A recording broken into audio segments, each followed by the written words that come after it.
नमस्कार, स्वागत है आपका हमारी कहानी में। मम्मा, मैंने कहा ना मैं मॉडलिंग नहीं करूँगी। मर्दों की कैफी कैफी नज़रें एक लड़की को टटोलती हैं। माई गॉड नो मम्मा, नेवर। मैं कोई डेकोरेशन पीस बनकर लोगों के सामने नहीं आना चाहती हूँ। वह भी प्रे-ब्राइडल मेकअप में। आप अपनी बुटीक की शादी की जोड़े के लिए किसी मॉडल को बुक कर लें। मुझमें दुल्हन बनकर स्टेज पर कैटवॉक नहीं होगी। रिदा ने रंजीता और अटल लहजे में कहा। तुम में तो 16वीं सदी की किसी बुढ़िया की रूह शामिल हो गई है। मजाल है कि कोई मॉडर्न सोसाइटी वाला ढंग अपनाया हो। तुमने मुझमें यह यकीन नहीं आता कि तुमने मेरी कोख से जन्म लिया है। कैसी पुरानी सोच है तुम्हारी। अरे नादान लड़की, कुदरत ने तुम्हें हुस्न की दौलत से माला माल किया है, तो तुम भी इस दौलत से माल बनाओ। स्टेज पर तुम्हारी एक एंट्री तुम्हारे लाखों की कमर्शियल और शो लेकर आ सकती है। आज के दौर की सबसे बड़ी ज़रूरत है हकीकत, पैसा। सिर्फ पैसा। जिसके पास दौलत है समझो कि उसके पास सब कुछ है। तुम यंग हो, एक्टिव हो, बड़ी बड़ी माइल्स तुम्हारे आगे पानी भरती हुई नजर आएंगी। ये देखो कितनी शानदार है। और तुम तो ऐसे सज जाओगी कि दिखने वाले दंग रह जाएंगे। ये मेहंदी का जोड़ा है, उसके बाद शादी का जोड़ा पहनकर तुम्हें स्टेज पर आना होगा। दूसरी माइल्स भी होगी तुम्हारे साथ, लेकिन ये डेंडर्स मैंने खास तुम्हारे लिए तैयार करवाए हैं। तुम्हें इतने शानदार अंदाज में मॉडलिंग की दुनिया में इंट्रोड्यूस करवाऊंगी कि सब बाबा के उठेंगे। मारिया ने अपनी इकलौती और सबसे छोटी बेटी रिदा को देखते हुए बहुत संजीदा और सपाट लहजे में समझाना चाहा। मम्मा, मुझे ऐसी बाय की ज़रूरत ही नहीं है। रिदा ने कहा, ऐसी बाय की चाह नहीं जिसमें अपना आप को खुला हुआ दिखाना पड़े। फौरी मॉडलिंग नहीं करूँगी। रिदा ने संजीदगी से जवाब दिया। मॉडलिंग तो तुम्हारा बाप भी करेगा। मारिया ने रिदा को घूरते हुए कहा। तो ठीक है, आप पापा को ये लिबास पहना कर मॉडलिंग करवा लीजिए। रिदा ने हंसते हुए कहा। सेटअप रिदा, मैं तुमसे बहस नहीं करना चाहती। जो करना है कहो, तुम्हें वही करना, वरना तुम्हारी यूनिवर्सिटी जाना हमेशा के लिए बंद कर दूंगी। कहते हुए वह बेचैन हो गई। मम्मा प्लीज ऐसा मत करिए, मुझे आगे पढ़ना है। तो मैंने एडमिशन लिया है। आगे पढ़ना चाहती हो तो ज़रूर पढ़ो, लेकिन तुम्हें मेरी बात माननी होगी। आखिर मेरा भी तुम पर कुछ हक है। तुम अपनी मम्मा के लिए मॉडलिंग नहीं कर सकती। मारिया ने संजीदा और फैसला कुंज लहजे में कहा। मम्मा वह इतना ही कह सकी थी। मारिया ने हाथ उठाकर उसे बोलने से रोक दिया। बस अब कुछ नहीं सुनूंगी। कल से तुम्हें मेरे साथ शो की रिहर्सल के लिए चलोगी। संभालो ये सब चीज़ें। मारिया ने गुस्से से कहा। दादी, मैं कैसे इतने सारे लोगों की निगाहों का सामना करूंगी, और वह भी दुल्हन के रूप में।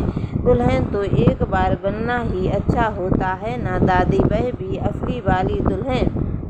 रिया ने अपनी परेशानी अपनी दादी से कहते हुए कहा, तो वे उसके सर पर हाथ फेरते हुए बोली।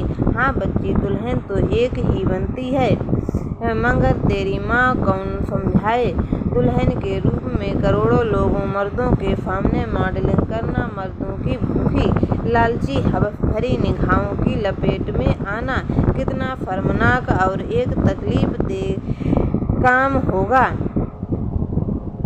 दादी, मैं क्या करूं। मम्मा क्यों नहीं समझती कि ये सब सही नहीं है। कोई डेकोरेशन पीस नहीं हूँ मैं जिसे वह नुमाइश में दिखाना चाहती हैं। मैं बेटी हूँ उनकी। मम्मा को तो मुझे छुपाकर सेट कर रखना चाहिए, ना कि इश्तिहार बनाना चाहिए।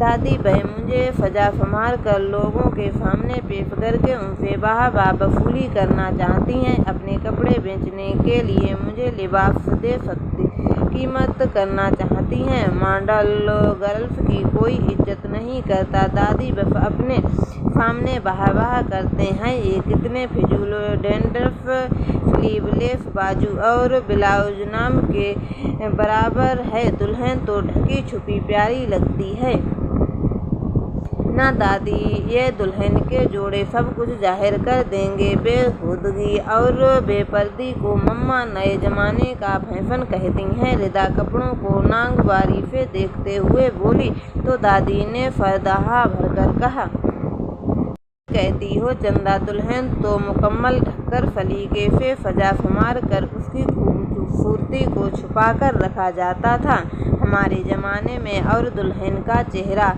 भी घूंघट में छुपा हुआ था जिसे सिर्फ उसका दूल्हा उठाता था। अब तो हवा ही उल्टी चल पड़ी है। दुल्हन को हर ऐरा गहरा सर से पैर तलक आंखें फाड़ फाड़ कर देखता है। उसकी खूबसूरती हर मर्द की निगाहों में धुंधला देती है। कितना गुनाह मिलता है ना दादी इस काम से, गैर मर्दों के सामने बेहुदा लिबास पहनकर। रिदा ने दुख से कहा, बच्ची तुम्हारी बातें सच्ची हैं। खैर मुझे तुम्हारी सोच पर नाज है मेरी गुड़िया, लेकिन तुम्हारी माँ की सोच को कौन बदले अब?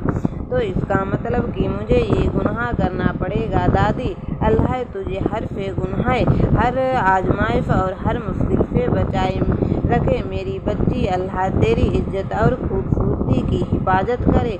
दादी ने उसे अपने सीने से लगा लिया और दिल से उसके लिए दुआ की। रिदा ने दिल से आमीन कहा। आदिल मीत माय डॉटर रिदा। मारिया ने एक स्मार्ट और हैंडसम लड़के को रिदा से इंट्रोड्यूस कराया जो देखने में बिल्कुल अंग्रेजी फिल्मों के हीरो जैसा था।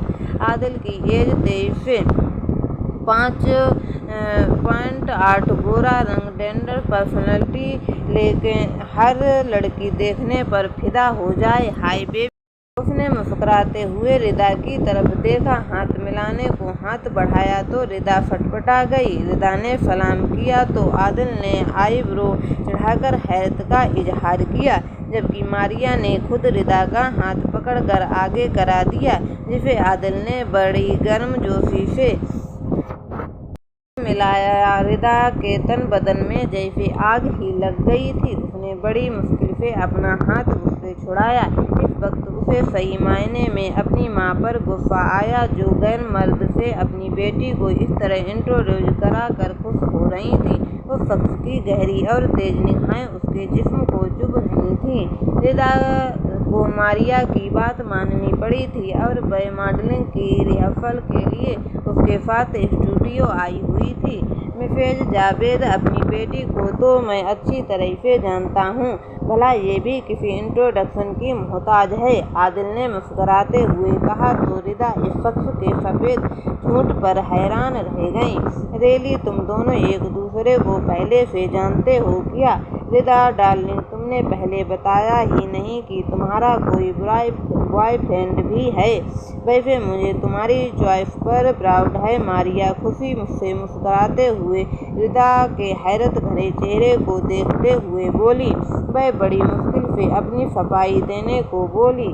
नो मम्मा, मैं इन्हें नहीं जानती हूँ, तो आज इनसे पहली बार मिली हूँ। ओ कम इन डार्लिंग, मैंने कोई एतराज तो नहीं किया, ना कि माइंड किया। तुम तो छुपे रुस्तम निकली, मारिया ने हंसकर थोड़ी पकड़ कर कहा। रिदा डियर, आपकी और मेरी पहचान तो बहुत गहरी, उसका सबूत भी पेश कर सकता हूँ मैं। आदिल से उसके चेहरे पर नजर जमा कर कहा। आप बेकार में मुझसे इतना बेतकल्लुफ़ होने की कोशिश मत करो, रिदा ने गुस्से से कहा। तो वह बड़ा बेकार में, और डियर, मेरे पास आपसे ताल्लुक़ होने की सर्टिफिकेट मौजूद है। बेकार में ओ डियर, मेरे पास आपसे बेतकल्लुफ़ होने का सर्टिफिकेट मौजूद है। देखना चाहोगे?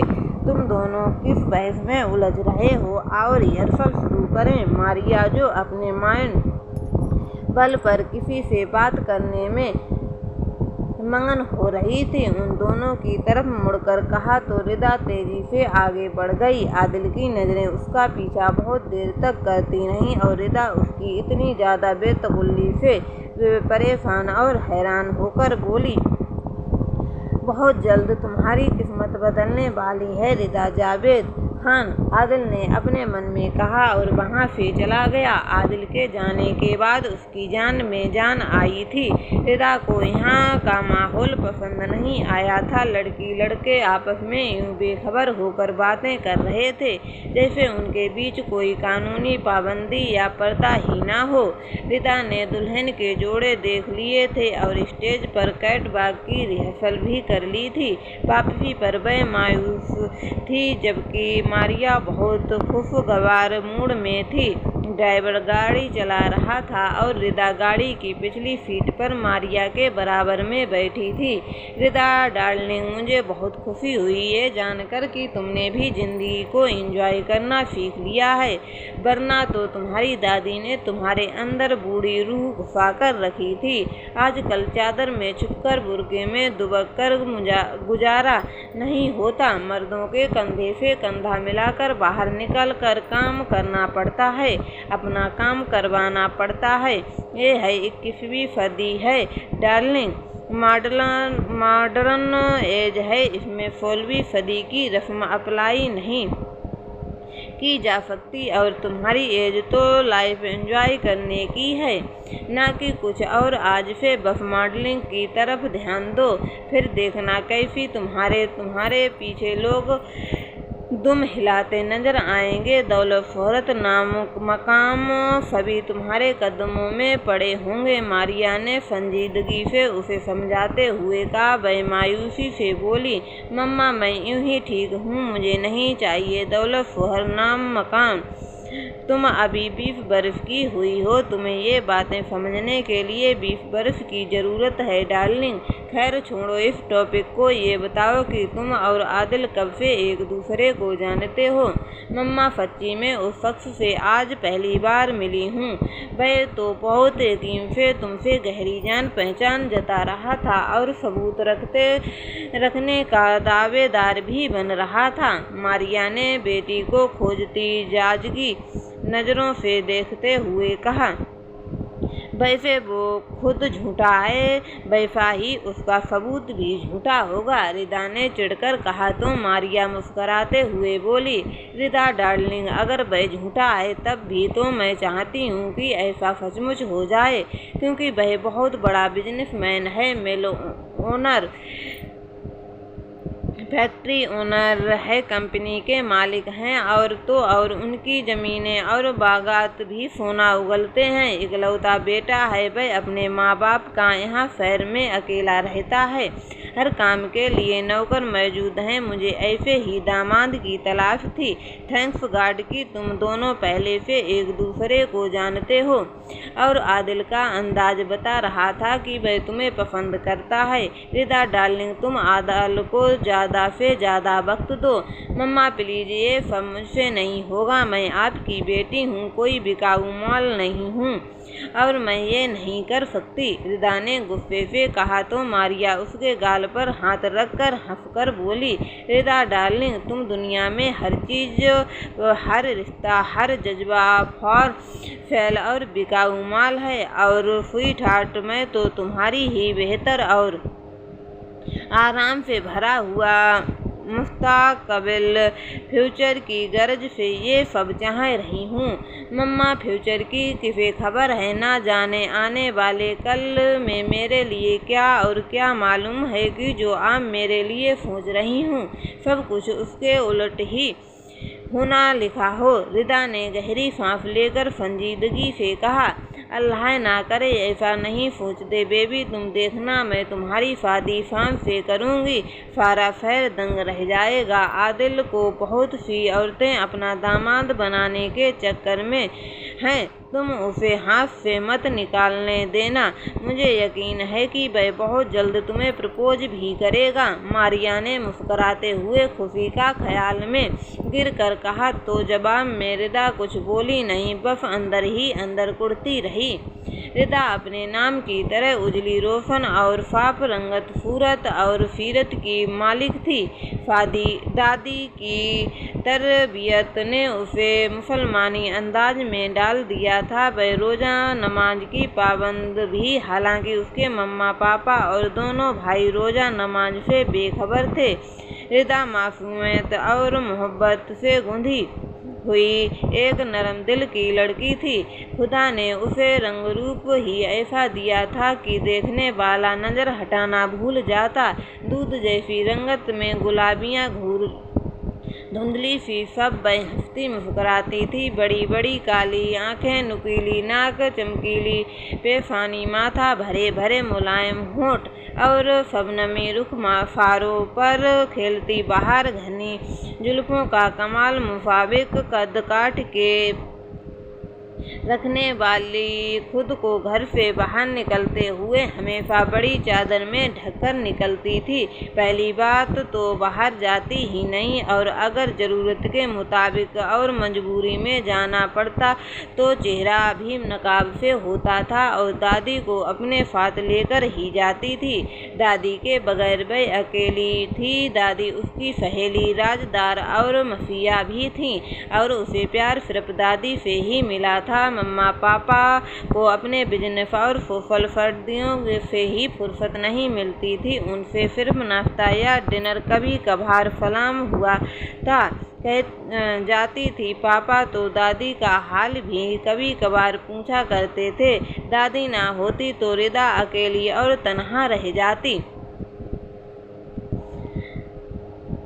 वे दोनों एक दूसरे की मोहब्बत में बंधी हुई थीं। मारिया अमीर बाप की बेटी थी, फैशन की शौकीन थी और कुछ बाप की जायदाद पर रोब और कुछ अपने हुस्न और जाती बिजनेस की कमाई का घमंड, जो वह अपने शौहर को कोई अहमियत नहीं देती थी। हालांकि उसका आधा बिजनेस वही चला रहे।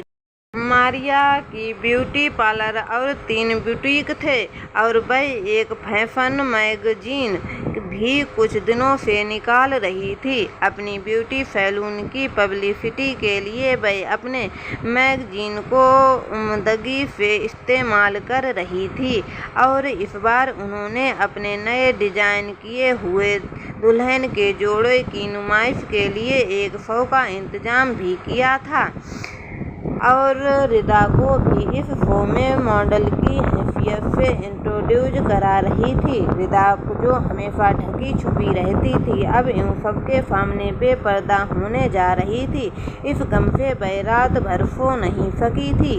उसने पापा से भी बात की, मगर वह भी यही कहकर खामोश हो गए कि बेटा, एक फैशन शो ही तो करना है, जरा सी कैटवॉक से अगर तुम्हारी मम्मा खुश हो सकती हैं तो कर लेने में क्या हर्ज है। तुम्हारी उम्र की लड़कियां तो ऐसे मौकों की तलाश में रहती हैं और तुम्हें तो घर बैठे इतना अच्छा मौका मिल रहा है, इसे बर्बाद मत करो।